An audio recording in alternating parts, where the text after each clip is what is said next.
A brave girl's courageous deed. In a fierce storm, a German shepherd was howling for aid from a deep pit. What a young child did next touched everyone's heart. What you're about to hear will leave you stunned. A small girl's heroic action during a violent tempest transformed everything, and the astonishing revelation behind what she uncovered will move you to tears.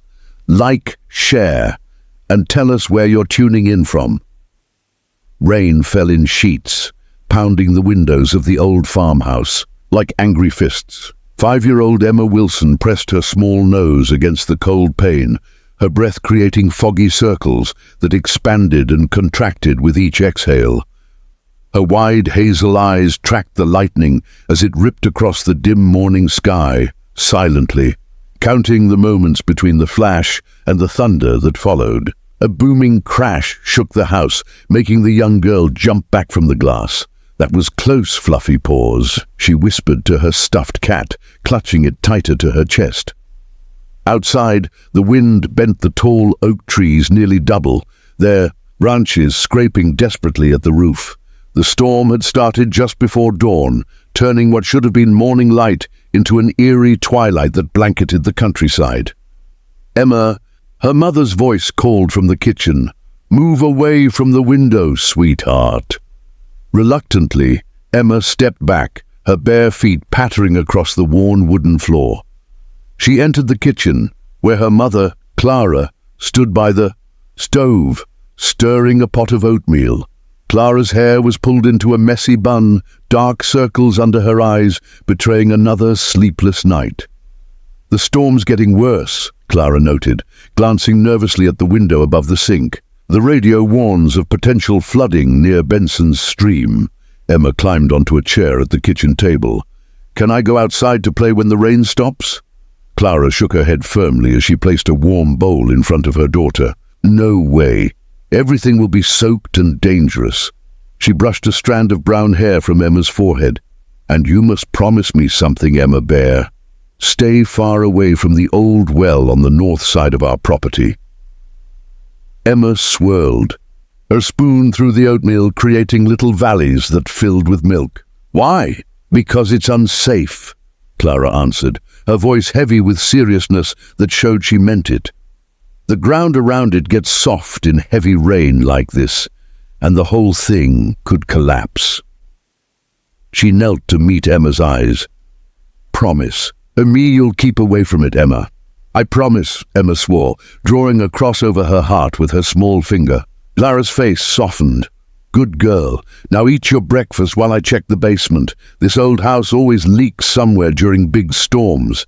As her mother descended the creaky basement stairs, Emma ate slowly, watching raindrops race down the window.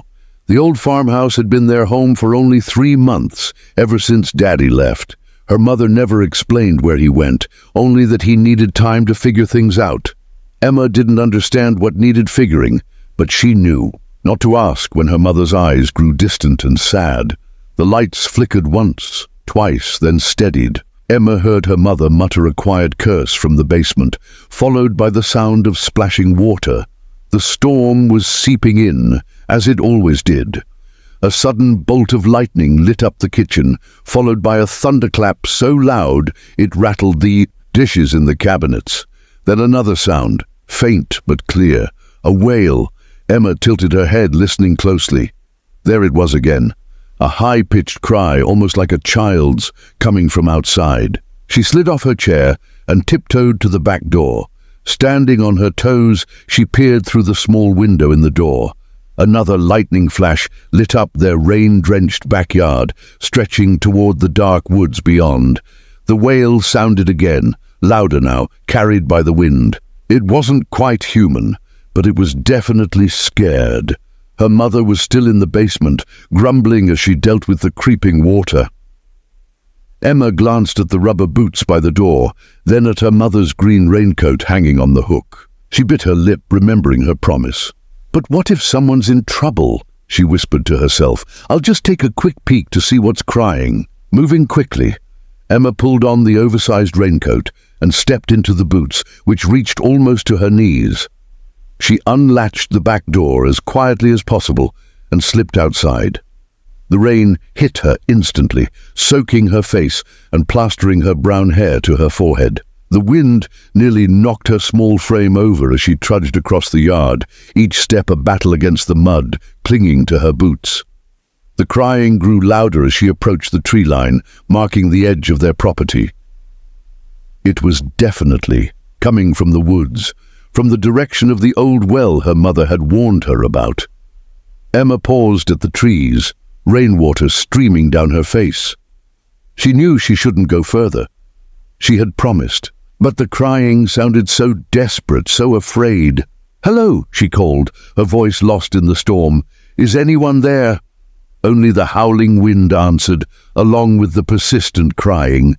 Taking a deep breath, Emma stepped between the trees. The woods offered some shelter from the rain, but the ground was a soggy mess of leaves and mud. Twice, Emma nearly lost her boots as she pushed forward, steadying herself against tree trunks. The green raincoat flapped around her like giant wings as the wind roared through the branches. She wasn't sure how long she walked, following that heart-wrenching sound. The woods seemed endless, each tree blending into the next in the dim half-light. Just as she thought about turning back, fearing she was lost, she stumbled into a small clearing. At its center stood the old well, a simple circle of stones about, 3 feet high, with rotting wooden posts that once held a roof. The crying was clearly coming from inside. Emma approached carefully, remembering her mother's warning about the unstable ground. She tested each step before putting her full weight down until she reached the well's edge. Peering over the stone rim, she saw only darkness below.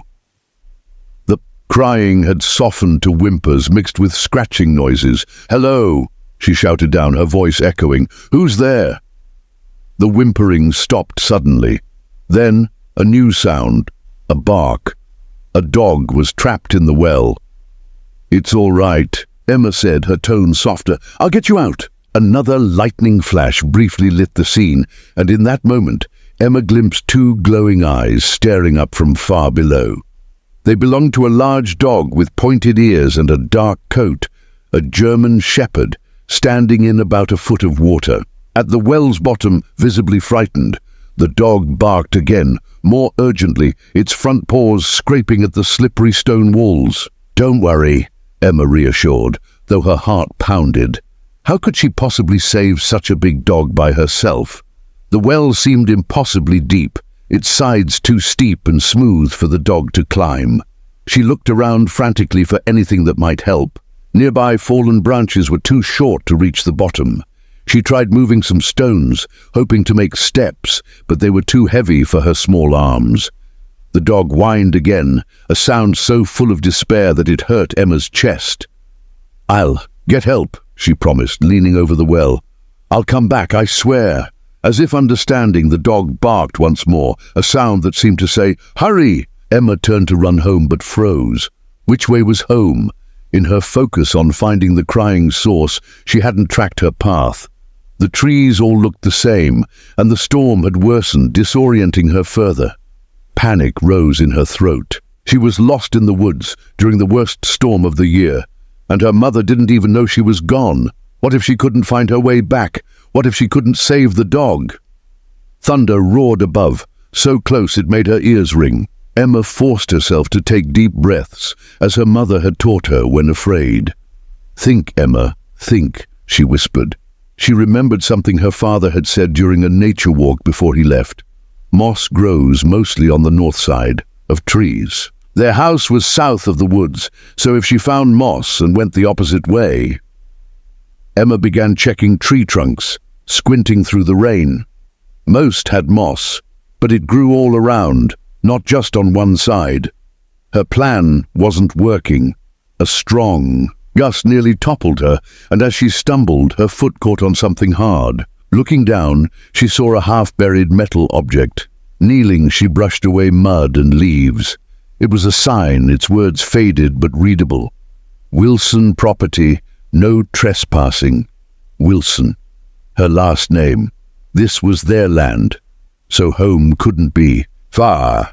With renewed determination, Emma chose a direction and walked, using lightning flashes to guide her. After what felt like hours, but was probably only minutes, the trees thinned. Through the curtain of rain she saw it, the faint glow of their kitchen window. Emma ran, splashing through puddles, ignoring the mud caking her boots and raincoat. She burst through the back door, dripping water everywhere. Clara stood in the kitchen, face pale with fear, phone pressed to her ear. "Oh my God!" She dropped the phone and rushed to Emma, dropping to her knees and gripping her daughter's shoulders. "Where were you?" "I've been looking everywhere. I was about to call the sheriff. Mom, there's a dog!"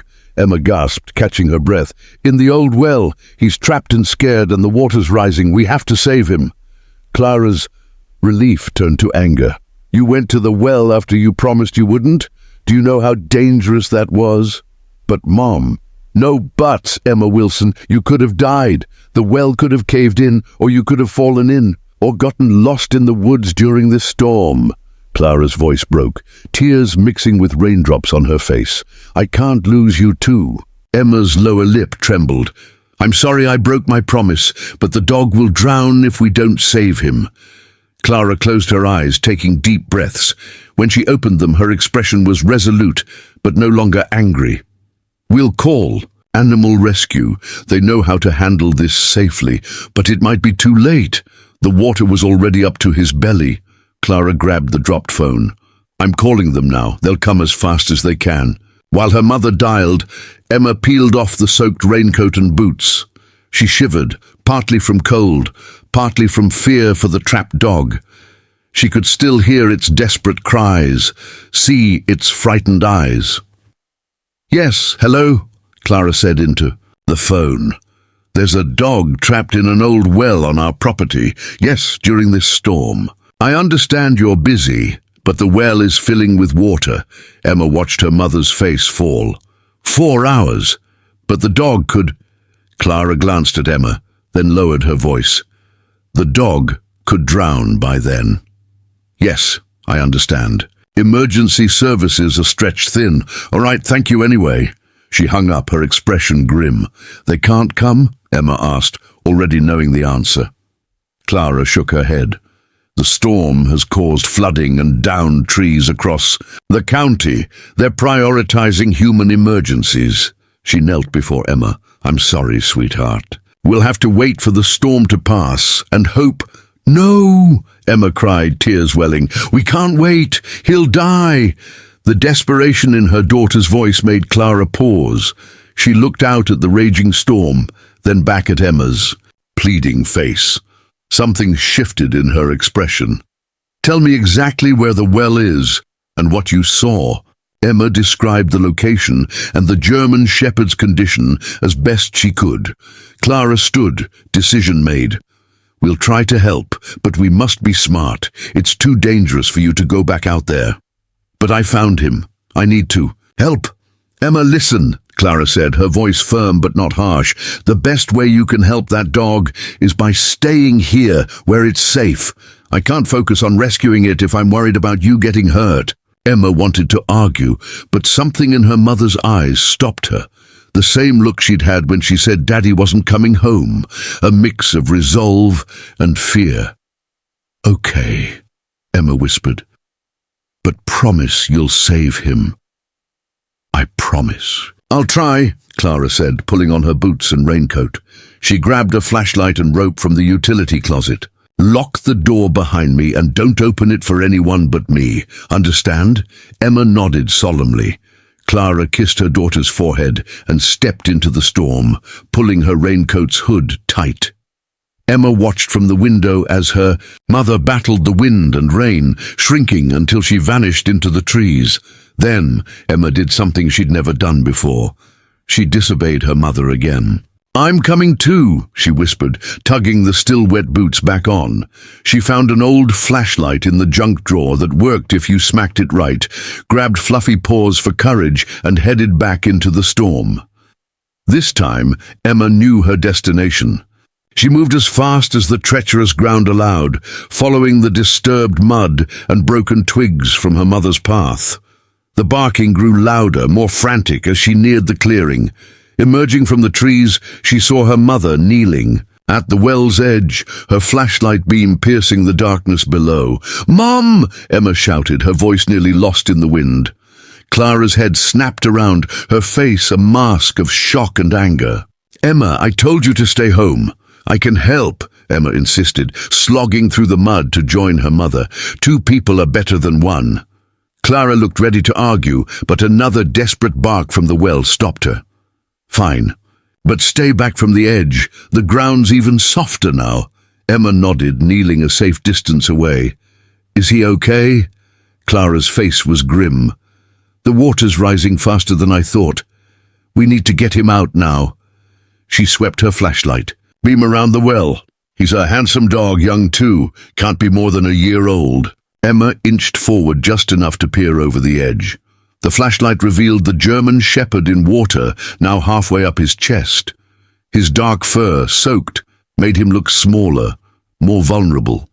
He barked when he saw Emma, recognition in his intelligent eyes. "He remembers me," Emma whispered. "Dogs are clever like that," Clara said, unwinding the rope. "I'm going to make a loop he can step into, then we'll pull him up." She worked quickly, crafting a crude harness. "The problem is getting him to understand what to do," she muttered. "He'll understand," Emma said with a child's unwavering confidence. "He's smart." Clara gave her daughter a quick smile, then turned back to the well. "Here goes nothing." She lowered the rope slowly, speaking soothingly to the dog. "Hey, big guy, we're getting you out. Just step into this loop, that's all you need to do." The dog watched the rope descend, ears pricked with interest. When it reached the water, he sniffed it cautiously. "That's it," Clara encouraged. "Step in, buddy." But the German shepherd only knows the rope, not grasping what was needed. After a moment, he backed away, whining in distress. Clara tried again, dipping the loop under the water near his paws, hoping he'd step into it by chance. But the dog moved away, growing more agitated. "It's not working," Clara said, frustration clear. "He doesn't understand." Emma watched, biting her lip. Then an idea struck. Maybe he needs to see it work first. "What do you mean?" Emma unzipped her jacket pocket and pulled out the soggy, bedraggled fluffy paws. "Show him with." "My stuffed cat." Lower fluffy paws into the loop, then pull him up. Clara looked skeptical but took the toy. Worth a try, I suppose. She lowered the stuffed animal into the well, placed it in the loop and pulled it up slowly. The German shepherd watched intently, tracking the toy's ascent. "Good thinking, Emma," Clara said with newfound respect. "Let's try again." This time, when she lowered the rope, the dog approached more confidently. With some coaxing and a few false starts, he stepped one paw then another into the loop. "Yes," Clara exclaimed. "Good boy!" She began to pull but quickly hit a problem. The dog was heavy and the rain-slick rope slipped through her fingers. "I can't get enough leverage," she grunted, struggling to hold on. Without hesitation, Emma moved forward, grabbing the rope behind her mother. "Emma, no, stay back," Clara warned, but it was too late. As Emma pulled back, the softened ground at the well's edge gave way. Clara screamed as her daughter vanished into the darkness, a cascade of mud and stones following her. "Emma!" Clara's scream echoed down the well, more terrifying than any thunder. Time slowed as Emma tumbled through the dark. She braced for cold water, but landed on something soft and warm that yelped on impact. The German shepherd. Her small body collided with the dog, both splashing into the rising water. "Emma, can you hear me?" Clara's panicked voice echoed. "Down," her flashlight beam dancing wildly across the stone walls. "I'm okay, Mom," Emma called back, her voice trembling. She struggled to her feet, water now at her waist. The cold stole her breath, making her gasp. "The dog broke my fall." The German shepherd stood beside her, surprisingly calm despite her sudden arrival. In the dim light from above, Emma saw him clearly, his dark coat, mostly black with tan, markings on his face and legs. One ear stood upright, the other flopped at the tip. His amber, intelligent eyes watched her carefully. "Don't move, baby. I'm getting help." Clara's voice cracked with fear. Emma looked up at the stormy sky visible through the well's opening. The stone walls loomed like a prison, slick with moss and rainwater. Climbing out was impossible. "Hurry, Mum! The water's getting higher!" She wasn't exaggerating. The water at her waist moments ago now reached mid-chest, forcing her to stand on tiptoes. The dog paddled beside her, his breathing labored. "It's okay," Emma whispered, trying to sound braver than she felt. "My mom will get us out." The German shepherd whined softly, pressing against her, as if drawing comfort from her presence. Emma wrapped her arms around the dog's neck, both to comfort him and to stay afloat. The minutes dragged on like hours. Rain continued to pour, splashing into the pit and hastening the water's rise. Emma's teeth chattered from the cold, her limbs growing numb. The German shepherd, though a strong swimmer, was visibly tiring. "Mum!" she called up again, her voice weaker now. No answer came. Had her mother gone for help? How long would that take? Would rescue arrive in time? The water now lapped at Emma's shoulders. Soon she wouldn't touch the bottom at all. Fear fluttered in her chest like a trapped bird. She had to do something to buy them more time. Scanning the circular stone wall, Emma noticed a narrow ledge about a foot above the water's surface. If she could climb onto it, she might stay dry a bit longer. But the ledge was small, likely only wide enough for one, either her or the dog. A choice no 5-year-old should have to make. "Come on," she urged the German shepherd, paddling clumsily toward the ledge.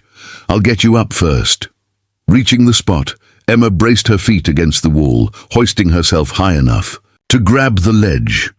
With trembling arms, she pulled herself up, then turned to the dog. "Here, boy," she called softly, tapping the space beside her. It was even smaller than she'd thought, barely enough for her, let alone a large German shepherd. The dog swam toward her, front paws clawing at the slick stone. Emma grabbed his collar, straining with all her strength to lift him. For a moment, she thought they'd succeed. His front half rose from the water, paws finding traction on the narrow shelf. Then his weight overwhelmed her. The dog slid back into the water with a splash, pulling Emma down with him. They submerged briefly before resurfacing, Emma coughing and gasping. "I'm sorry," she sobbed, hugging the dog as they treaded water together. "I tried." Above, the sky's circle had darkened further as night approached. The storm showed no sign of easing. Emma wondered if this was the end, her and this brave dog, strangers until today, facing their final moments in the rising flood of a forgotten well.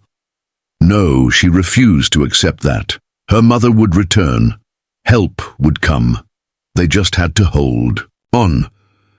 "We have to keep swimming," she told the dog, her voice steadier than she expected. "We can take turns resting." As if understanding, the German shepherd moved closer, letting Emma rest an arm over his back. With his support, she could float more easily, saving her strength. His powerful legs churned beneath the water, keeping them both afloat. Time blurred. The water kept rising. Emma's awareness began to fade, her body growing heavier as hypothermia set in. Only the dog's occasional nudge kept her from slipping under. Then, just as darkness threatened to overwhelm her, a voice called down. Not her mother's, but a man's, deep and gruff. "Hello down there." "Hold on!" Emma blinked up at the new beam of light piercing the gloom. "Help!" she croaked weakly. "Please help us!" "I've got a rope!" the voice shouted. "I'm lowering it. Can you grab it?" "I'll try," Emma replied, struggling to stay alert. A rope slithered down, its end tied into a wide loop, hovering just above the water within reach. "Put it around yourself," the voice directed. "Under your arms, like a vest." With fumbling fingers, Emma grasped the rope and tried to follow the instructions, but her coordination was gone, her strength fading. Seeing her struggle, the German shepherd did something remarkable. He gently took the rope in his teeth, pulling it toward her, helping her slip her arms through the loop. Once it was secure around her chest, he released it and backed away. "I've got it," Emma called up faintly. "We'll get the dog next," the voice promised. "Hold tight." The rope tightened and Emma felt herself lifted from the water. But as she rose, panic gripped her. She couldn't leave her four-legged savior behind. "No, the dog first!" she cried, struggling against the rope. "Emma, stop!" This time it was her mother's voice. "Let us pull you up." Not without him.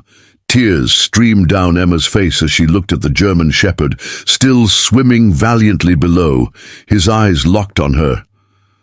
"Please." A moment of silence followed. Then the rope slackened, lowering her back to the water. The German shepherd swam to her side at once. "We're sending a bigger harness," the man's voice called. "Try to get both of you in it." A wider loop descended, large enough for both Emma and the dog. With her last reserves of strength, Emma guided the German shepherd into position, then wrapped her arms around his neck, securing them both in the makeshift harness. "Ready!" she called. The ascent was slow and unsteady. Twice they bumped against the stone wall, the impact nearly dislodging them, but Emma clung to the dog, and he remained remarkably still, as if understanding their shared reliance. Finally, they neared the top. Hands reached down, her mother's. Slender ones and larger weathered ones belonging to an elderly man Emma didn't know. Together, they hauled the drenched pair over the well's edge onto solid ground. Clara enveloped her daughter in her arms, sobbing. "Oh my God, you're alive! You're alive!" Emma clung to her mother, shivering violently, but her eyes sought the German shepherd. He stood on trembling legs beside them, water streaming from his thick coat. Catching her gaze, his tail gave a single, weary wag. "The dog saved me, Mum," Emma whispered through chattering teeth. "He helped me stay afloat." The elderly man knelt beside the dog, running gentle hands over his body. "He's exhausted and cold, but no major injuries. Remarkable creature." Clara looked up at the man, still clutching Emma. "Mr. Bennet, I can't thank you enough.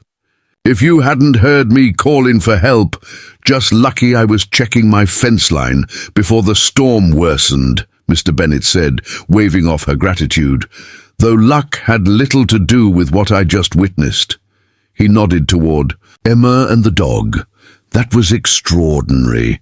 Emma reached out a trembling hand toward the German shepherd, who moved closer, letting her touch his wet fur. "Can we take him home, Mom? Please?" Clara hesitated, glancing from her daughter to the dog and back. The German shepherd met her gaze steadily, as if making his own case. "He's wearing a collar," Mr. Bennet noted, examining the dog closely. "No tags, though. Might be lost or abandoned." A violent shiver shook Emma's small frame, reminding everyone of the urgent need to act. "We need to get you both warm and dry," Clara said firmly. "Mr. Bennet, could you help us back to the house? I don't think Emma can walk, and I can't carry both her and the dog." "Of course." The elderly man lifted Emma into his arms with surprising strength for his age. "Lead the way." Clara helped the German shepherd to his feet, and the group trudged back through the woods. The storm still raged, but its fury seemed less daunting now, overshadowed by the relief of rescue. By the time they reached the farmhouse, Emma's eyes were drooping with exhaustion. Clara quickly peeled off her daughter's soaked clothes and wrapped her in warm blankets, while Mr. Bennet stoked the living room fireplace. The German shepherd collapsed on the hearthrug, his sides heaving with each breath. When Clara brought towels to dry him, he accepted her care with quiet dignity, his eyes never straying from Emma's bundled form on the couch. "He needs a name," Emma murmured sleepily as her mother tucked another blanket around her. "Let's worry about that after we check if he belongs to someone," Clara replied, though her tone had softened when speaking of the dog. Mr. Bennet settled into an armchair, accepting the coffee Clara offered. "Mighty brave thing you did, little lady," he said to Emma. "Not many grown men would have kept their wits like you did in that well." Emma smiled faintly. "I was scared, but he wasn't." She pointed to the German shepherd. "He knew what to do. Animals often do." Mr. Bennet nodded. "Especially the smart ones. German shepherds are among the smartest." "You know about dogs?" Clara asked, sitting on the couch's edge beside Emma. "Raised and trained them most of my life," the old man replied. "Military dogs mainly, back when I served. This fellow shows signs of good training, helping with the rope, staying, calm under pressure. That's not natural." Emma's eyes widened. "So he's a hero dog?" Mr. Bennet chuckled. "Could be, or just a well-trained pet who got separated from his owner." A loud thunderclap shook the house, but the German shepherd only lifted his head alertly, unfazed, a sign of solid training, Mr. Bennet noted. "We should call someone," Clara said suddenly. "Report that we found him. His owner must be frantic." "Phone lines are down," Mr. Bennet replied. "Cell service too, most likely. Storms knocked out power to half the county, from what I heard on my radio before checking my fences." Clara sighed, running a hand through her damp hair. "So we wait until the storm passes. He can stay with us until then, right, Mom?" Emma's voice carried a note of worry. "We owe him." Before Clara could respond, headlights swept across the living room window as a vehicle pulled into the driveway. The German shepherd sprang to his feet, a low growl rumbling in his throat. "Ah, you expecting someone?" Mr. Bennet asked, rising with surprising agility. Clara shook her head, peering out the window. "It's a sheriff's department vehicle," she reported, relief in her voice. "Someone must have reported Emma missing." She opened the front. Doctor's heavy footsteps climbed the porch. The German shepherd positioned himself between Emma and the door, alert but not aggressive. A tall figure in a rain-slicked uniform stepped inside, removing his hat to reveal a weathered face and graying hair. "Mrs. Wilson, I'm Sheriff Thompson. Got a report of a missing child in this area." "My daughter's here," Clara said. Quickly, "There was an accident. She fell into the old well on our property, but we got her out. She's okay." The sheriff's eyebrows rose as he surveyed the scene. Emma bundled on the couch, Mr. Bennet by the fireplace, and the German shepherd watching intently. "Glad to hear it," he said, then frowned as his gaze settled on the dog. "Where did you find that animal?" Something in his tone made Clara pause. "He was trapped in the well too. Why?" Sheriff Thompson stepped further into the room, his hand resting on his holstered weapon. "That dog matches the description of one reported stolen from the county animal shelter 2 days ago." The room's mood shifted instantly. The German shepherd's hackles rose slightly, though he remained silent. "Stolen?" Clara repeated, moving protectively toward Emma. "Why would someone steal a shelter dog?" The sheriff's expression darkened. "That's no ordinary shelter dog, Ma'am. He was a police K9 before his handler died in the line of duty 6 months ago. Name's Rex. He was being evaluated for reassignment when someone broke into the shelter and took him." Emma gasped softly. "Rex," she whispered, testing the name. The dog's ears twitched in response. Mr. Bennet studied the German shepherd with renewed interest. "That explains the training I noticed. But why was he in a shelter instead of staying with the police?" "Budget cuts," Sheriff Thompson said curtly, "and he wasn't adapting well after losing his handler. Became withdrawn, wouldn't work with anyone new." His eyes narrowed. "The question is, how did he end up in your well?" Before anyone could speculate, another vehicle's sound approached, its headlights sweeping the yard as if searching. Rex's reaction was immediate and dramatic, his body tensed, a deep growl building, lips pulling back to reveal sharp teeth. "Something's wrong," Mr. Bennet said quietly, moving beside the dog. "He doesn't like whoever's out there." "Sheriff Thompson peered out the window, hand on his holster. Black pickup truck, 2 men inside. Don't recognize it. Should we be worried? Clara asked, wrapping an arm around Emma. The sheriff didn't answer immediately, watching as the truck stopped in front of the house. Could be people seeking shelter from the storm, he said, though his tone suggested doubt. Rex's growl intensified as car doors slammed and footsteps splashed toward the house. "Mom, I'm scared," Emma whispered, clutching her blankets tighter. "It's okay, sweetie," Clara reassured, though her face paled. "Sheriff Thompson is here."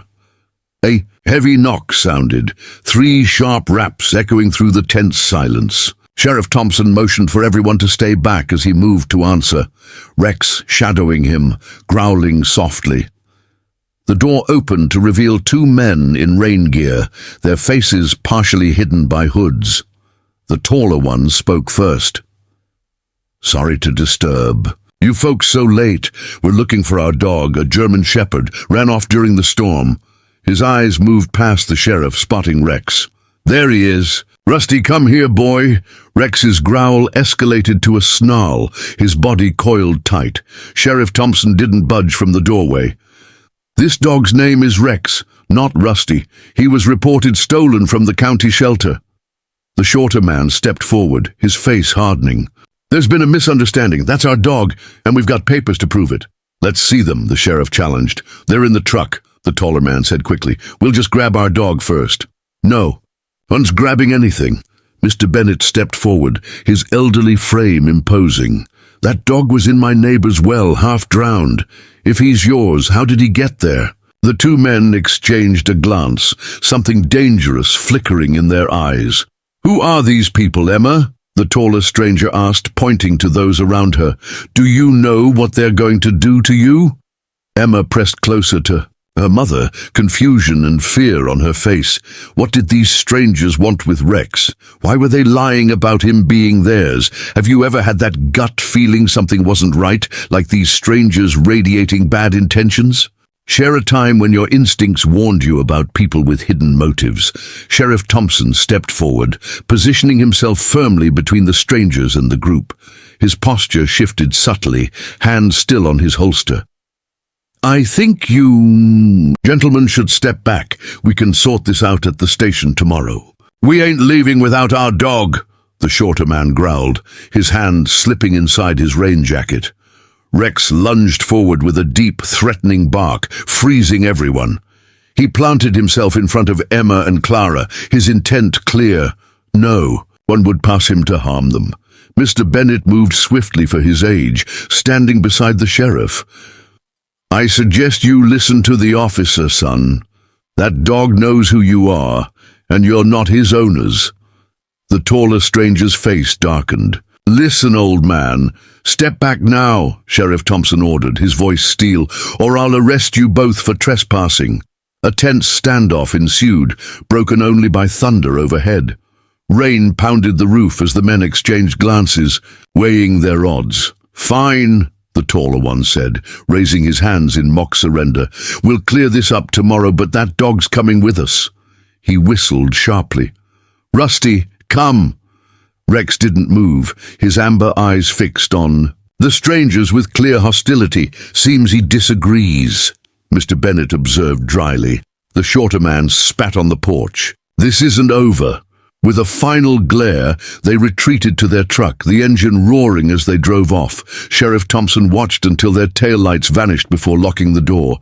"I don't like this one bit," he muttered, turning back. "Those aren't ordinary dog thieves." "Why would anyone steal a police dog?" Clara asked, still holding Emma protectively. "And why throw him down a well?" Mr. Bennett added. The sheriff shook his head grimly. "I've got theories, none good." He knelt to examine Rex, offering his hand for the dog to sniff. "He was one of our best before his handler, Officer Hayes, was killed in a drug bust. Rex was there when it happened." "That's awful," Clara whispered. Emma slipped from her blankets and knelt beside Rex. The German shepherd softened, turning from fierce guardian to gentle companion as she hugged his damp neck. "He's still sad about it," Emma said with a child's clarity. I can tell, Sheriff Thompson nodded slowly. Dogs grieve like people. Rex wouldn't work with a new handler afterward, became too aggressive in training, too unpredictable. The department couldn't keep him, but no one wanted to put him down, so he went to the shelter. Then someone stole him. Mr. Bennett finished. But why? Could be they recognized his training, the sheriff speculated. A police dog's skills could be valuable to the wrong people. A thought struck him, and he pulled out his radio, stepping away to speak privately. The others caught fragments: suspicious activity, former K9, possible connection.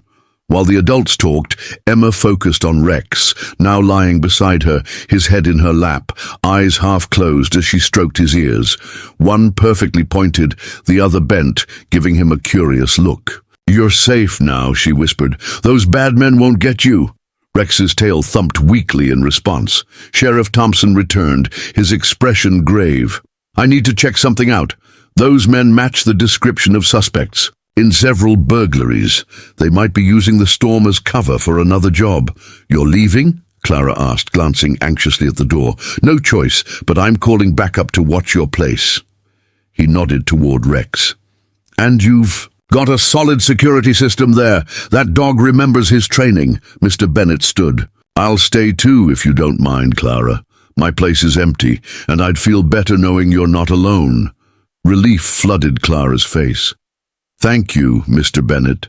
The sheriff paused at the door, looking back at Rex. "Take good care of him. I'll return as soon as I can to sort this out." His eyes met Clara's. "Keep the doors locked and call if those men return." After he left, Clara prepared a simple meal, soup and sandwiches, while Mr. Bennett tended the fire. Emma stayed on the floor with Rex, whispering to him as if sharing secrets. When Clara brought warm beef broth for the dog, Rex lapped it gratefully. His manners refined. "He's so gentle," Clara observed, watching Rex delicately take meat from Emma's hand. Hard to believe he was deemed too aggressive for police work. "Trauma affects animals differently, like people," Mr. Bennett said, settling into his chair. "Rex likely associates uniformed men with the tragedy that struck his handler. Yet he clearly trusts children without hesitation." Mr. Bennett gestured toward Emma, who was now examining Rex's collar with keen interest. "Mom, look!" Emma exclaimed suddenly. "There's something hidden in his collar." Clara knelt beside her daughter as Emma's small fingers fumbled with a tiny compartment stitched into the inner side of the broad leather collar. After a brief struggle, she extracted a tightly folded scrap of paper. "What in the world?" Clara whispered, carefully unfolding it. The paper revealed a series of numbers and letters scrawled in a tight script. At the bottom, a single word stood out: evidence. Mr. Bennett rose to peer over Clara's shoulder. "That looks like some kind of code, or maybe coordinates." Clara's hands trembled slightly. "Officer Hayes, Rex's handler, died in a drug raid. What if he discovered something vital and hid it with Rex? And what if those men weren't after the dog, but this?" Mr. Bennett concluded gravely. "Exactly." A heavy silence settled over the room, broken only by the fire's crackle and the relentless patter of rain on the roof. Outside, the tempest raged on, torrents of water streaming past the windows, turning the yard into a muddy swamp. Rex suddenly raised his head, ears perked, a soft growl rumbling in his chest. "What's wrong, boy?" Mr. Bennett asked, approaching the window. "Is someone there?" Clara whispered, drawing Emma closer. "Could it be them?" Mr. Bennett peeked through the curtains, then relaxed slightly. "Just a fallen branch in the yard. The storm's wreaking havoc on those old oaks." Rex remained unconvinced. He stood, moving stiffly to the front door where he poised, listening intently. "He hears something," Emma declared with unwavering certainty. Clara glanced nervously at the phone. "Should we try the sheriff again? The lines are still dead." "Mr. Bennett stood beside Rex, resting a weathered hand on the dog's back. "I believe our friend here would alert us if those men returned." As if to reassure them, Rex turned from the door and settled beside Emma again, but his body stayed taut, eyes locked on the entrance. "I don't like this," Clara murmured, running a hand through her wet hair. First, Emma falls into the, "Well, then we save a police dog carrying a cryptic message, and now strangers are hunting him." She looked at Mr. Bennett. "What have we stumbled into?" The old man's expression was somber. "Something far beyond a stray dog, that's certain." He nodded toward the paper Clara still clutched. "That needs to reach the sheriff as soon as possible." "But we can't leave. Not in this storm, not with those men possibly lurking," Clara protested. "We'll wait until dawn, or until the sheriff returns with backup," Mr. Bennett said pragmatically. "For now, why not put Emma to bed? The day's excitement has been enough, and she's practically asleep sitting there." He was right. Despite her clear wish to stay with Rex, Emma's eyelids drooped, her small frame swaying with fatigue. "Come on, sweetie," Clara said softly, helping Emma stand. "Time for bed." "Can Rex come too?" Emma asked drowsily, her hand still gripping the dog's fur. Clara hesitated, glancing at Mr. Bennett for guidance. "I think that's a splendid idea," the old man said. "He's obviously bonded with her, and he'll warn us if anything happens overnight." With that decided, Clara guided Emma to her bedroom, Rex trailing faithfully behind. The German shepherd waited patiently, as Clara helped Emma change into dry pajamas and tucked her into bed. Then, without prompting, he leaped onto the bed, settling at its foot, facing the door protectively. "He's guarding me," Emma mumbled, already half asleep. Clara smoothed her daughter's hair back. "Yes, he is. Sleep well, baby." She kissed Emma's cheek, then patted Rex's head awkwardly. "Thank you," she whispered to the dog, feeling a bit silly but profoundly thankful. Back in the living room, Mr. Bennett had settled into the armchair, a shotgun from his truck resting across his lap. "Do you really think that's necessary?" Clara asked, eyeing the firearm warily. "Better cautious than regretful," the old man replied simply. "Those weren't ordinary dog thieves. Their demeanor, the look in their eyes, they're dangerous." Clara sank onto the couch, overwhelmed by the day's events. "I don't understand any of this. Why us? Why our well?" "Wrong place, right time, perhaps," Mr. Bennett suggested. "Or maybe they knew the area, knew that well was isolated, enough that no one would hear a dog barking inside." He paused, considering. "Where's your husband in all this? Should we try contacting him?" Clara's face tightened. "He's gone. Left 3 months ago." "I'm sorry to hear that." "Don't. It's better this way." Clara's tone closed the topic. She glanced toward Emma's bedroom door. "She's been through so much already, and now this." "Children are tough," Mr. Bennett said kindly, "and that one's braver than most adults I know. Going into that well, risking her life for a dog she'd never met. That's remarkable." Clara smiled faintly. "She's always loved animals, but this bond with Rex is different. It's like they truly understand each other." "Sometimes the strongest bonds form in the darkest moments," the old man observed. "They saved each other in that well. That forges a connection not easily broken." They fell into a quiet pause, listening to the storm's fury gradually wane as the night progressed.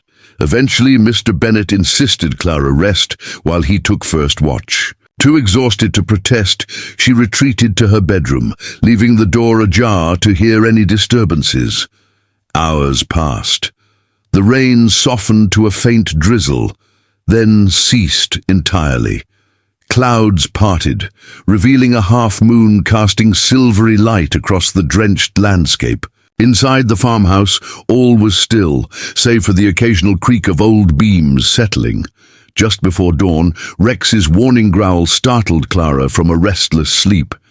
She hurried to Emma's room, finding the German shepherd rigid at the bedroom. Window, hackles raised, a steady rumble emanating from his throat.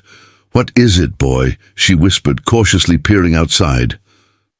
At first the pre-dawn gloom revealed nothing. Then a shadow moved near the tree line, a figure darting between. Trunks, approaching the house from the rear. Another shadow followed, then a third. Clara's heart raced as she backed away from the window. "Emma, wake up," she urged, gently shaking her daughter. "We need to be very quiet." Emma blinked awake, instantly sensing the tension. "Mom, what's wrong?" "There are people outside," Clara whispered, helping Emma out of bed. "We need to find Mr. Bennet." But when they crept into the living room, the armchair was empty. Mr. Bennet was gone, the front door slightly ajar. "Oh no," Clara breathed, fear knotting her stomach. "Where did he go?" Rex pushed past them, heading straight for the door. He paused, looking back expectantly, then nudged the door wider with his nose. "I think he wants us to follow him," Emma whispered, clutching her mother's hand. "We can't go outside," Clara protested. "It's not safe," but a muffled thud from the back of the house, followed by breaking glass, cut her off. Someone was breaking in. "We have no choice," Clara realized, slipping into shoes. She grabbed Emma's jacket from the hook and helped her into it. "Stay close to me and Rex. We need to find Mr. Bennet or reach the road to flag down help."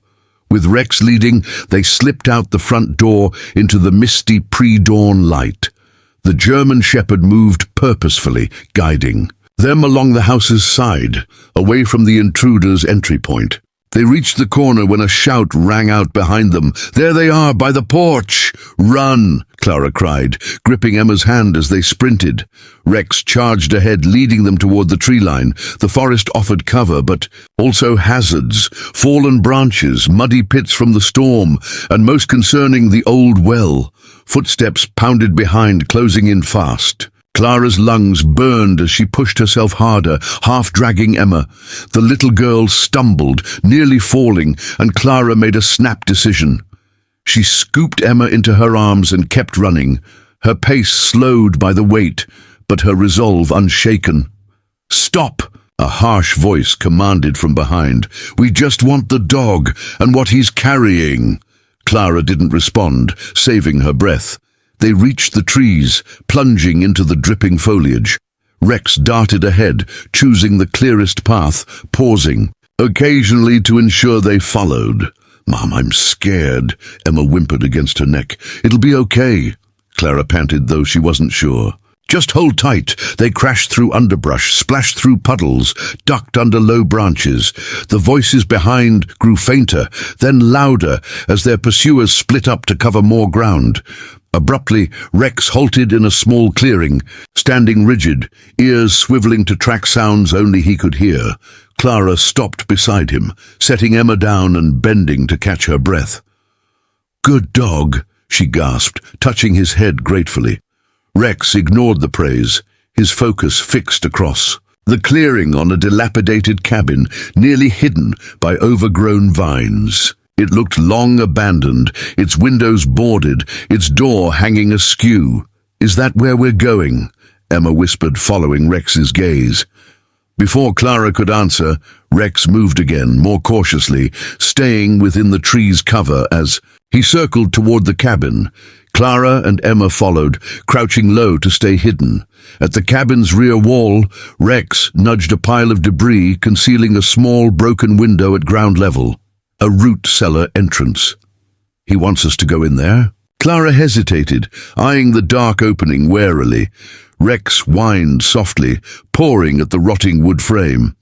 "I think he's helping us hide," Emma said, stepping forward. "Come on, Mom." With no better options and the sounds of pursuit nearing, Clara helped clear the debris. The opening was tight. Emma slipped through easily, but Clara had to squeeze, scraping her shoulders on splintered wood. Inside, the root cellar was surprisingly dry, its earthen floor strewn with old sacks and crates. A faint shaft of light filtered through the window, illuminating swirling dust motes. Rex followed, then turned to face the opening, body tense and alert. From this position, he could spot anyone approaching without being easily seen. "Smart thinking, Rex," Clara whispered, pulling Emma close. Now we wait. Minutes stretched into what felt like hours as they huddled in the damp cellar, listening to their pursuers' movements through the forest. Occasionally, voices drifted close, angry and frustrated as the search yielded nothing. Just when Clara thought they might be safe, a new sound chilled her, a gun being cocked, followed by a gruff voice directly above in the cabin. "I know you're down there. Come out now, nice and slow, and nobody gets hurt." Clara clutched Emma tighter, her mind racing. There was no escape, nowhere to run. Rex growled softly, coiled to spring. "Last chance," the voice warned, "or I start shooting." Clara closed her eyes briefly, then whispered to Emma, "Stay behind me, no matter what." But before she could move toward the opening, a familiar, calm voice spoke from outside. "I wouldn't do that if I were you," Mr. Bennet said steadily. "Not unless you want to explain to your boss why you shot his meal ticket." "What are you talking about, old man?" the gunman demanded, surprise in his voice. "The dog," Mr. Bennet replied evenly, "and what he's carrying. You kill them, you get nothing, and neither does Stone." A tense silence followed, broken only by the soft sounds of forest creatures resuming their morning routines as the human commotion paused. "How do you know about Stone?" the man asked cautiously. "I know plenty," Mr. Bennet said, "including where Officer Hayes hid the real evidence before he died, the stuff that'll put Stone away for good." Clara and Emma exchanged bewildered glances.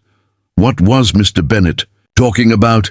How did he know these details? The gunman's voice hardened. "You're bluffing." "Am I?"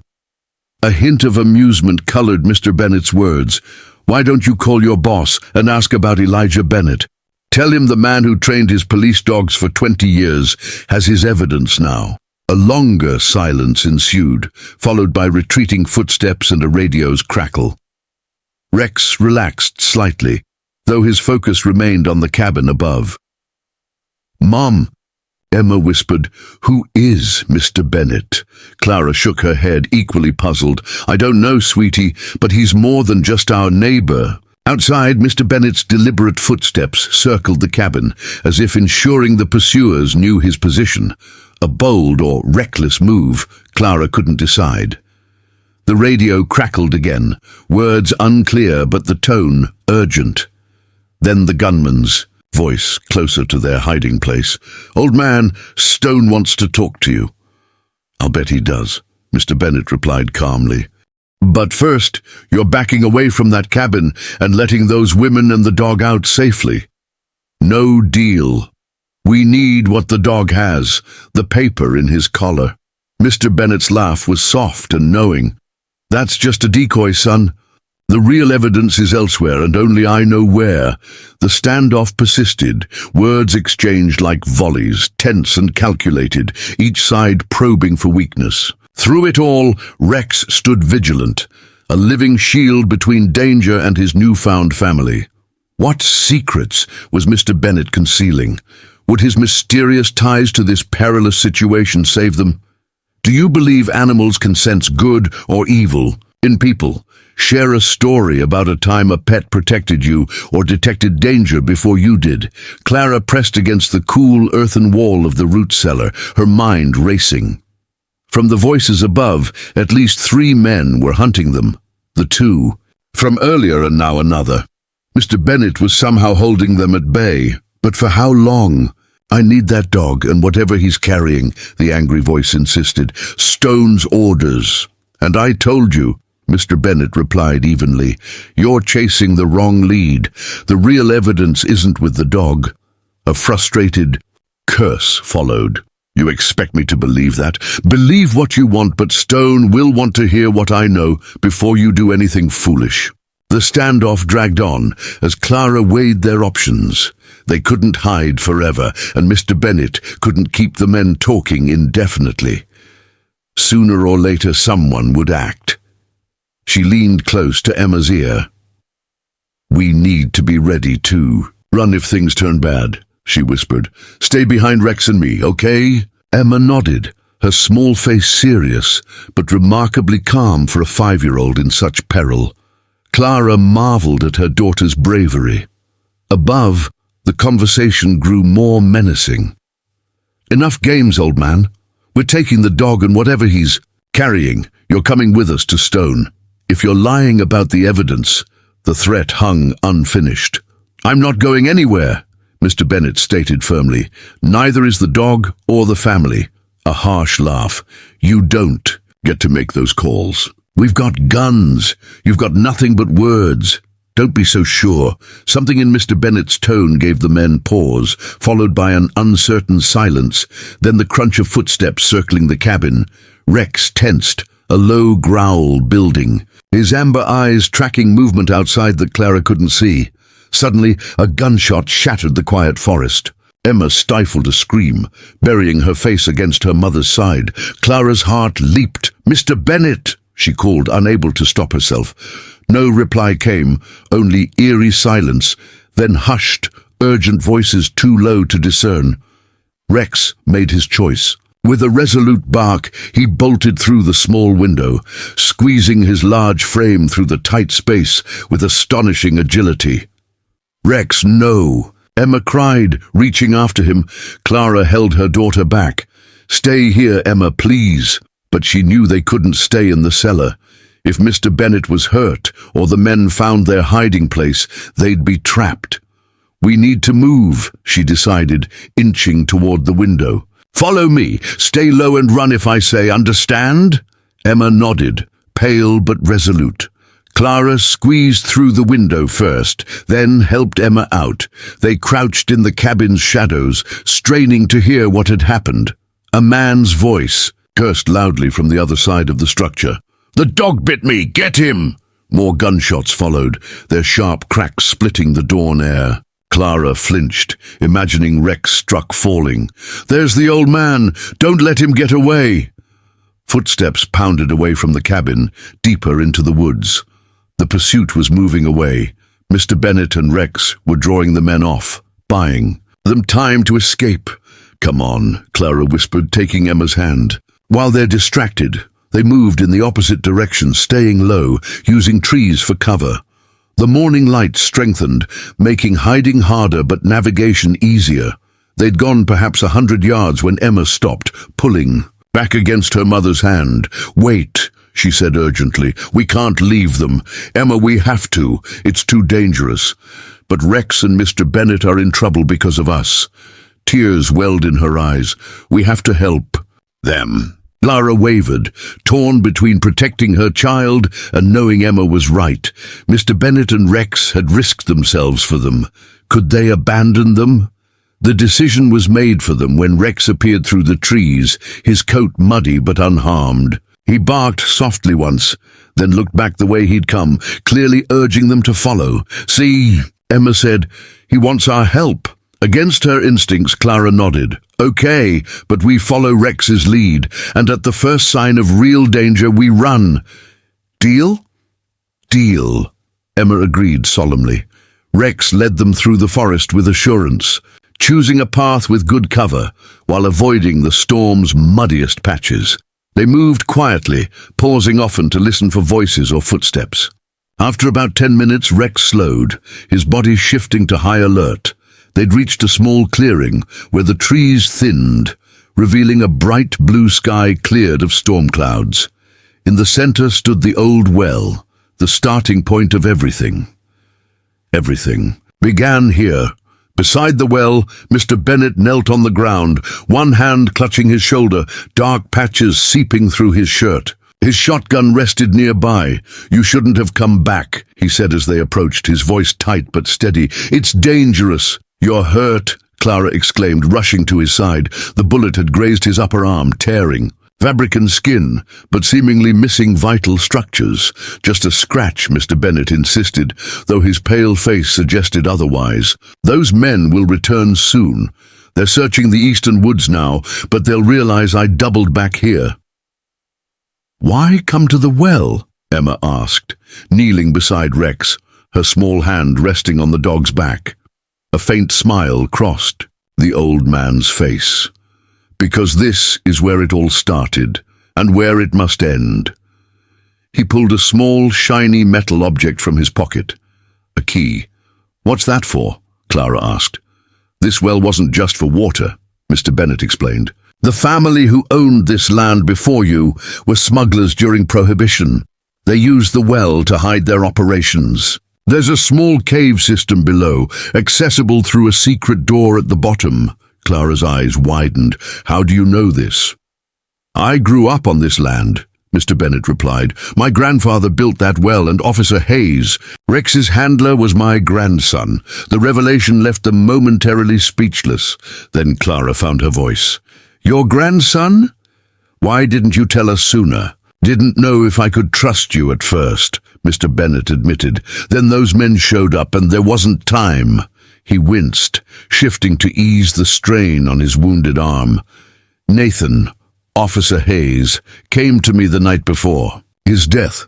He'd found evidence against a man named Stone, a major drug lord with corrupt cops on his payroll. He hid the real evidence here, where he played as a boy, and left a decoy with Rex. The paper in the collar, Clara realized. Mr. Bennet nodded. Coordinates that lead nowhere. He knew if anything happened to him, they'd go after his dog to find what he'd uncovered. Is that why Rex was in the well? Emma asked. Did the bad men put him there? I think they threw him in, hoping he'd drown along with any evidence they thought he carried, Mr. Bennet said grimly. They didn't know about the hidden chamber below, or that Rex could survive the fall. A twig snapped in the distance, and all four tensed. They're getting closer. We need that evidence now, Mr. Bennet decided, struggling to stand. The only way is to go down the well. Clara stared, incredulous. You can't be serious. In your condition, it's too risky. The storm might have flooded the lower chamber. We have no choice, he insisted. If Stone's men get that evidence first, good people will suffer.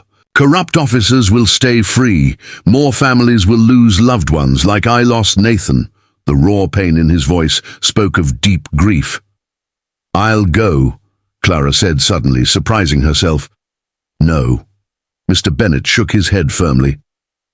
You have Emma to think about. I know where the hidden door is and how to open it. It has to be me. You can barely stand, Clara countered. How will you climb down? Their argument was cut short by Rex's warning growl.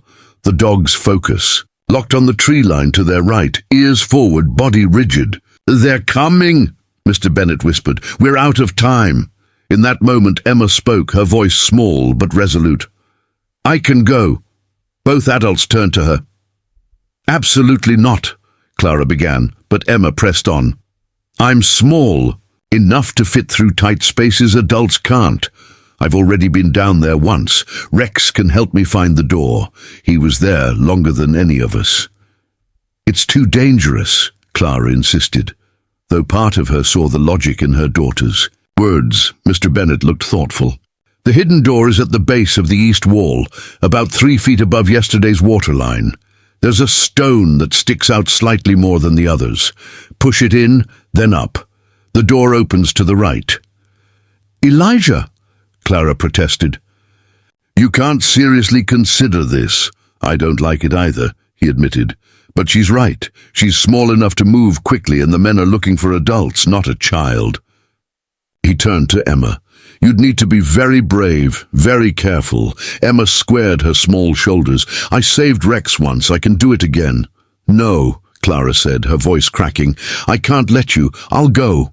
Mom, Emma said, taking her mother's hand. You're too big for the door, Mr. Bennet described, and you need to help him. He's hurt. Her small face was solemn, her hazel eyes steady. I can do this. I promise I'll be careful. Before Clara could argue further, Rex barked, a sharp, urgent sound. The men were very close now. Mr. Bennet made the call. We use the old pulley system, he said quickly. It's still intact. We lower Emma down. She gets the evidence. We pull her up. 3 minutes max. And if something goes wrong? Clara demanded. Tears. Informing. Nothing will go wrong, Emma said with a child's absolute confidence. Rex will protect me. At his name, the German shepherd pressed against Emma as if endorsing her words.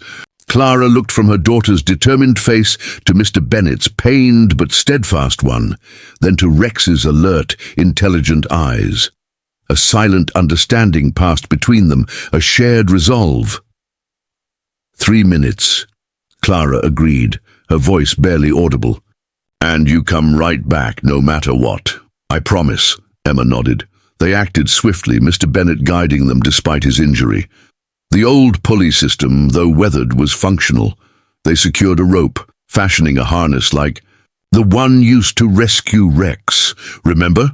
Mr. Bennet instructed Emma as Clara fitted her into the harness. East wall, protruding stone. Push in, then up. The door opens to the right. Emma repeated the directions, memorizing them. What does the evidence look like? A waterproof pouch, dark green, about the size of a sandwich bag. Nathan said he'd hide it just inside the tunnel. Rex whined, clearly uneasy with the plan. He paced around the well, alternating between scanning the woods for danger and watching Emma with anxious eyes. "It's okay, Rex," Emma soothed, stroking his head. "I'll be careful." Clara knelt, hugging her daughter tightly. "I love you so much. Be quick, be safe." "I will, Mom, don't worry." Those words so easily spoken, so impossible to heed. Clara fought tears as she and Mr. Bennet positioned Emma at the well's edge. "Ready?" Mr. Bennet asked, his good hand gripping the pulley rope while Clara braced his injured side. Emma nodded, her small face resolute. "Ready." They lowered her slowly into the darkness, the rope creaking through the old pulley. Emma kept her eyes open, one hand steadying herself against the well wall, the other clutching the rope. She vanished from sight, a small figure swallowed by shadow. Seconds crawled by as Clara and Mr. Bennet exchanged tense glances. Then unexpectedly, Rex leaped onto the well's stone rim and barked sharply. "What's he doing?" Clara asked, alarmed. "I think," Mr. Bennet began, but stopped as Rex did the unthinkable. He plunged into the well, his powerful form, a dark streak as he dove after Emma. "Rex!" Clara cried, peering down. "Emma!" A splash echoed from below, then Emma's voice surprised but unharmed. "Rex is down here." He jumped in. Relief surged through Clara, followed by fresh worry. Now both Emma and Rex were down there. "Can you see the east wall?" Mr. Bennet called. "Yes," Emma's voice echoed. "The water's lower than yesterday." "I can stand and keep my head up. Find the stone. Push in, then up." A pause, filled only by soft splashing. Then Emma called, her voice excited. "I found it! The stone moved!" Clara and Mr. Bennet exchanged hopeful looks. It was working. More splashing followed, then a soft gasp of surprise. "There's a tunnel! Rex is going in first. He found something. It's the green pouch." "She did it," Mr. Bennet breathed, relief clear in his voice. "Good girl, Emma." Clara called down, "Now come back to the rope so we can pull you up." No immediate reply came, just continued water sounds. Then Emma's voice, suddenly urgent. "Rex is growling at something in the tunnel. I think there's—" Her words cut off with a splash and a startled cry. "Emma!" Clara screamed, her heart stopping. "Emma, answer me!" Nothing, only eerie silence from below. Mr. Bennet's face paled. "Something's wrong. We need to pull her up now." They hauled the rope, Clara's arms straining, adrenaline fueling her strength. The rope rose inch by inch but felt wrong. Too light, too easy. When the end emerged, Clara's worst fears materialized. The harness was empty. Emma was gone. "No, no, no," Clara moaned, swaying. "Emma, stay calm," Mr. Bennet urged, though his voice trembled. "The harness might have slipped. She could still be down there with Rex." Before they could act, a cold, calculated voice spoke from behind, far too close. Well, what do we have here?" They turned to see one of the earlier men at The clearing's edge, gun aimed at them. Two more figures stepped from the trees, also armed. "Step away from the well," the first man ordered. "Now!" Clara couldn't move, couldn't breathe. Her daughter was down there, possibly hurt. Certainly in peril, nothing else mattered. Not the guns, not the looming threat. "My daughter," she said, voice breaking. "She's down there. Please, I need to help her." The man's face remained stone cold. "Not my concern, lady. We're here for the evidence. Move away, or I start shooting." Mr. Bennet placed a steadying hand on Clara's arm. "Do as he says," he murmured. "For Emma's sake, we can't help her if we're dead." Despair crashed over Clara as she stepped back from the well. How had it come to this? In less than a day, her world had unraveled. A storm, a dog in a well, and now her precious daughter in grave danger, with armed men threatening their lives. "You!" the leader snapped at Mr. Bennet. "You're coming with us. Stone wants to talk to you personally. And if I refuse?" The man's smile was icy. "Then the woman dies first, and you watch." Mr. Bennet's weathered face hardened. "You're making a mistake. Stone needs what I know." "Then, you'd better cooperate," the man said, gesturing with his gun. "Let's go." "Wait," Clara pleaded. "My daughter is still down there. You can't leave her." The man considered briefly, then shrugged. "Jake, check the well. See if the kid found what we're after." A younger man, jittery with nervous energy, approached the well cautiously. He leaned over, shining a flashlight into the depths. "I don't see anything," he reported after. "A moment. Just water." "Look harder," the leader barked. "That evidence is down there somewhere." Jake leaned further, adjusting his flashlight to light more of the well's interior. "Wait, I think I see something moving. Is that a—" His words ended in a yelp as a blur of wet fur and bared teeth erupted from the darkness. Rex, bursting from the well like a vengeful spirit, clamped his jaws onto the man's arm. The gun fired, the shot going wild as Jake screamed in pain and shock. Rex's momentum pulled them both back from the well's edge, his attack sparking instant chaos. "Shoot it!" the leader shouted, swinging his weapon toward the dog. But before he could fire, a small figure climbed from the well, gripping the rope with one hand, the other clutching a dark green pouch. Emma, drenched but alive, her face fierce with resolve, shouted, "Leave my dog alone!" Her young voice cut through the chaos. The distraction gave Mr. Bennet his chance. Despite his injury, he moved swiftly, tackling the nearest gunman. Clara didn't hesitate. She rushed to the well, reaching for her daughter. Gunshots rang out, sharp and terrifying in the morning air.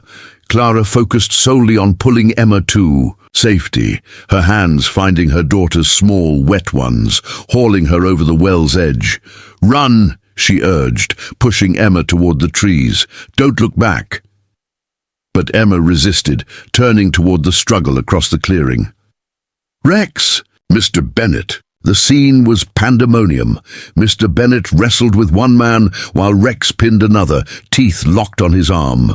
The leader aimed at the dog. Without thinking, Clara grabbed a fallen branch and charged, swinging with all her strength. The branch struck the gunman's back, throwing off his aim. His shot splintered a nearby tree. He whirled, fury twisting his face. "You bite—" His words cut off as a small, fierce figure slammed into him from behind. Emma, propelled by rage and fear, had launched herself at the man threatening her family and dog. "Leave them alone!" she screamed, pummeling him with tiny fists. The man staggered, more from shock than pain, then reached to grab her. But Rex was there, releasing his first target to leap at this new threat. Teeth bared in a primal snarl, his weight sent the man crashing down, the gun flying from his hand. Clara dove for the weapon, fingers closing around cold metal, just as sirens pierced the morning air. "Police!" a voice shouted from the tree line. "Freeze! Hands where I can see them!" Sheriff Thompson burst into the clearing, weapon drawn, followed by deputies. They swiftly secured the scene, disarming and cuffing the three attackers. Clara dropped the gun as if it burned, rushing to scoop Emma into her arms. "Are you okay? Are you hurt?" she asked. Emma shook her head, trembling but uninjured. "I got it, Mom," she whispered, opening her hand to reveal the green pouch. "The evidence." Rex pressed against them protectively, his tail giving a tentative wag despite the chaos. Sheriff Thompson approached, holstering his weapon. "Mrs. Wilson, you and your daughter all right?" Clara nodded, too overwhelmed to speak. She looked to where Mr. Bennett sat on the ground, a deputy tending his bullet wound. "He needs a hospital," she managed. "Ambulance is on the way," the sheriff assured her. "Want to tell me what happened?" Before she could answer, Emma held out the green pouch. "Rex's old owner hid this. The bad men wanted it. It's evidence." Sheriff Thompson took the pouch carefully, opening it to inspect the contents. A flash drive and photos showing men in suits meeting uniformed officers, money exchanging hands. "Officer Hayes's final case," he murmured, recognition dawning. "He was investigating department corruption before his death." "His grandfather knew," Clara said, nodding toward Mr. Bennett. "He helped us save the evidence." The sheriff's face softened. "Elijah Bennett. I should have connected it sooner. Nathan spoke highly of you." Mr. Bennett managed a pained smile. "He was a good man, the best. This evidence will bring his killers to justice." As the sheriff secured the evidence, paramedics arrived, tending to Mr. Bennett and checking Emma, Rex, and Clara. Amid the flurry of medical care and police statements, Clara stood slightly apart, watching her daughter on a stretcher, one arm around Rex's neck, the other gesturing animatedly as she recounted her adventure to an impressed deputy. The German shepherd hadn't left Emma's side, his protective stance now relaxed but vigilant. Catching Clara's gaze, his mouth opened in what seemed a canine grin, his tail sweeping in a wide arc of joy. Despite the danger, fear, and violence, Clara felt a smile spread across her face. In this nightmare, a bond had formed, transcending. Ordinary understanding. Emma and Rex, two souls who found each other in darkness, saved each other from drowning, and emerged into light together. Has your child ever shown astonishing courage that left you in awe? What unexpected moment revealed their true strength? The aftermath unfolded in a whirl of flashing lights, official reports, and medical checks. Clara sat in the back of an ambulance, a blanket over her shoulders, watching paramedics tend to Emma. Her daughter seemed remarkably composed, answering questions clearly, one hand buried in Rex's thick fur. The German shepherd hadn't budged from her side, his guard softening only when paramedics needed closer access. "She's going to be fine, Mrs. Wilson," a paramedic assured Clara. "No injuries beyond minor scrapes and bruises. She's one resilient little girl." Clara nodded, throat tight with emotion. "Yes, she is." Across the clearing, Mr. Bennett was loaded into another ambulance, his wound bandaged. Despite paramedics' insistence, he sat upright, deep in. Discussion with Sheriff Thompson. "Mom," Emma called, drawing Clara's attention. "Can Rex come with us to the hospital?" The paramedic smiled apologetically. "Sorry, sweetie. Dogs aren't allowed in ambulances or hospitals unless they're service animals." Emma's face fell, her hand tightening in Rex's fur. "But he saved us. He might get scared if we leave him." Before Clara could respond, Sheriff Thompson approached, kneeling to Emma's level. "Actually, I think we can make a special arrangement for Rex. He's technically still police property." "Really?" Emma's face lit up. "Really?" The sheriff reached cautiously toward Rex, who sniffed his hand before allowing a brief pat. "Our canine officer can take him to the station, get him cleaned up and checked by a vet. When you're cleared from the hospital, you can visit him." Clara caught the sheriff's eye, silently conveying her gratitude. "That sounds perfect. What do you think, Emma?" Emma looked thoughtful, then turned to Rex as if consulting him. "Will you be okay with that? We'll come get you soon." Rex responded with a gentle lick to Emma's hand, his amber eyes steady and trusting. Emma smiled, her small face radiant despite the ordeal.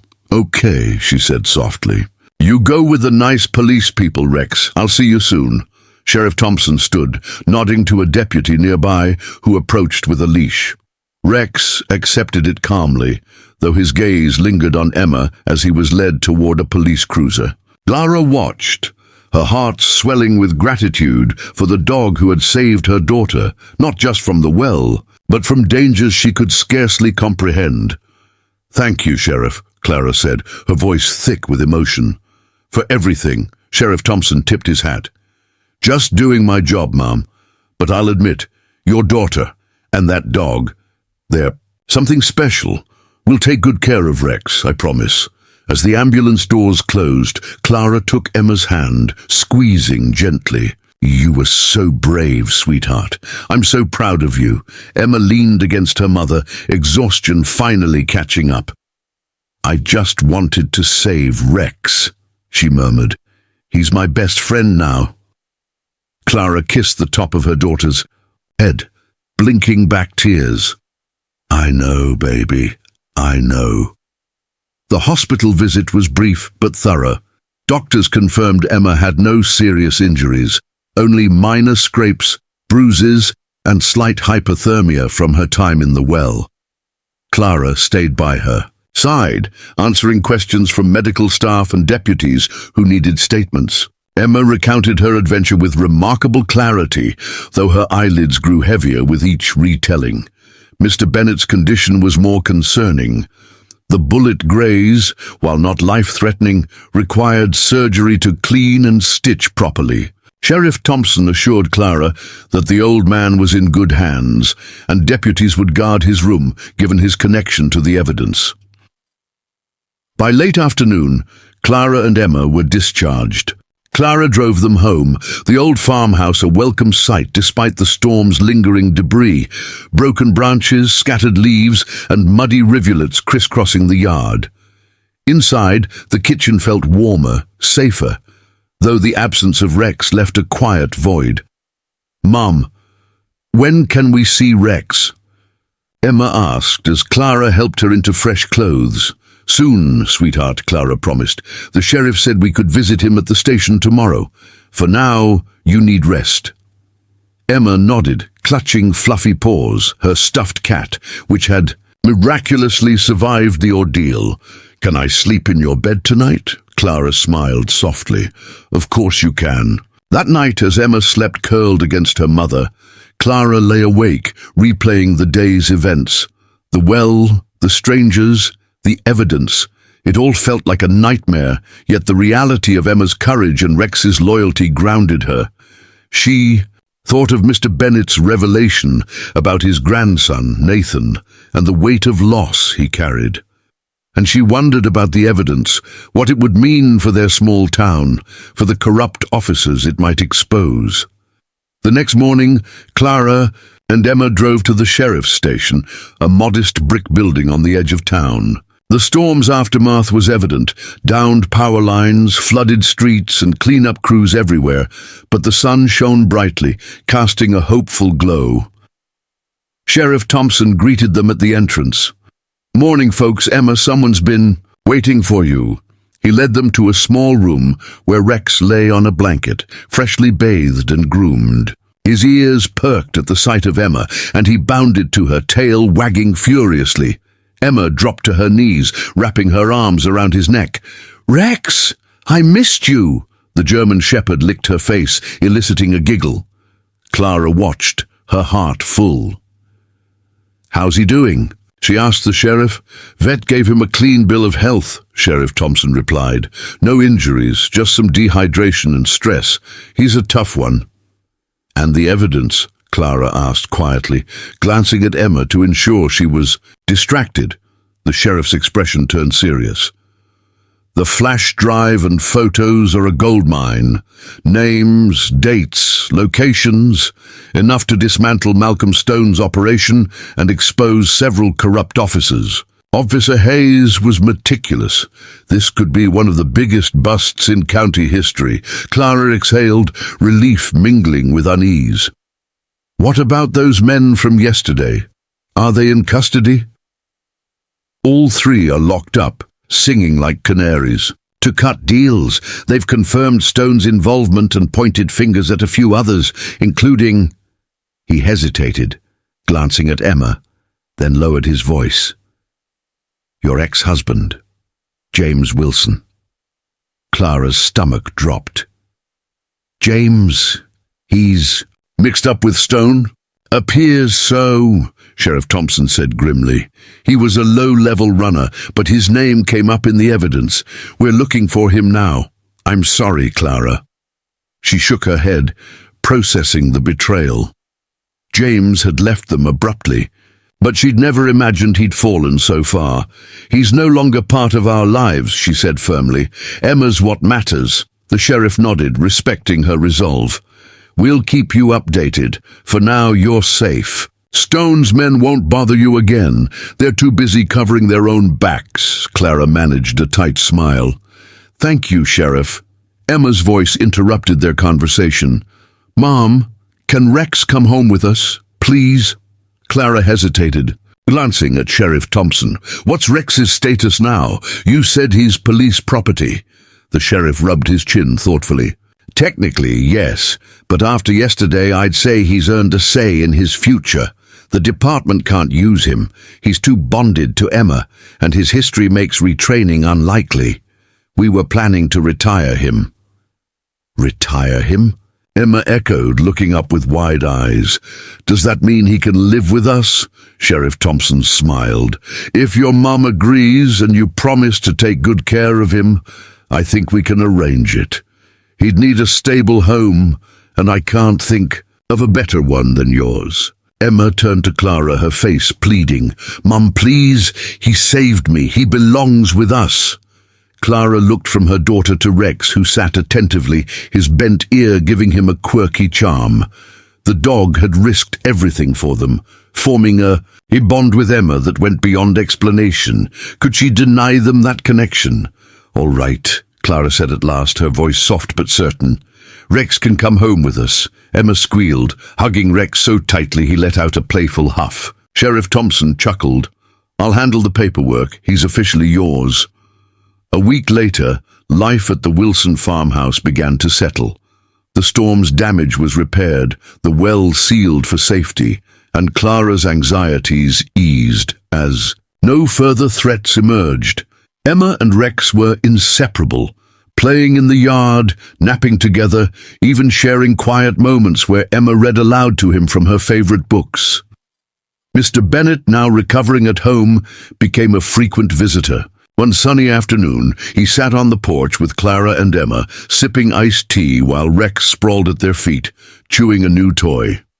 "You're looking better, Elijah," Clara said, noting the color back in his face. "Thanks to good doctors." "And stubbornness," Mr. Bennet replied with a grin. "How's our hero doing?" He nodded toward Emma, who was teaching Rex to fetch a stick. "She's thriving," Clara said. "Rex helps. He gives her confidence, makes her feel safe." Mr. Bennet nodded thoughtfully. "And you? Finding your footing after all this?" Clara sighed, gazing at the rolling fields beyond their property. "It's a lot to process. James's involvement, the danger we faced, but we're okay. Stronger somehow." "You are," Mr. Bennet agreed. "You and Emma both." He paused, his expression softening. "Nathan would have been proud of you, of Emma, of Rex. That evidence is already making waves. Stone's empire is crumbling, and several officers have been arrested." Clara reached for his hand, squeezing gently. "I'm so sorry about Nathan, but his work lives on because of you." "And because of Emma," Mr. Bennet added, his eyes glistening. "That girl's courage changed everything." Emma ran up, breathless, with Rex trotting behind. "Grandpa Eli, watch this. Rex, sit." Rex obeyed instantly, his posture perfect. Mr. Bennet clapped, laughing. "Well done, both of you," Emma beamed, then climbed onto the porch swing beside him. "Grandpa Eli, will you tell me more stories about Nathan and the dogs he trained?" Mr. Bennet's face lit up. "I'd love to, little lady. Your Uncle Nathan was a hero just like you." As Mr. Bennet began a story about Nathan's first canine partner, Clara watched her daughter Rex and their newfound friend. The terror of that stormy day felt distant now, replaced by a warmth that filled the cracks in her heart. They'd faced darkness together, human and animal, young and old, and emerged not just intact, but whole. The camera pans out, capturing the golden afternoon light bathing the farmhouse, Emma's laughter mingling with Rex's playful bark. A text overlay appears. Sometimes the smallest heroes and the bravest hearts change the world. Like, share, and tell us. Has a pet ever become your family's protector? What did you think of Emma and Rex's incredible story? Their bond proves that courage and loyalty know no bounds. Subscribe for more tales of heroism and heart, and let us know in the comments how an animal has touched your life.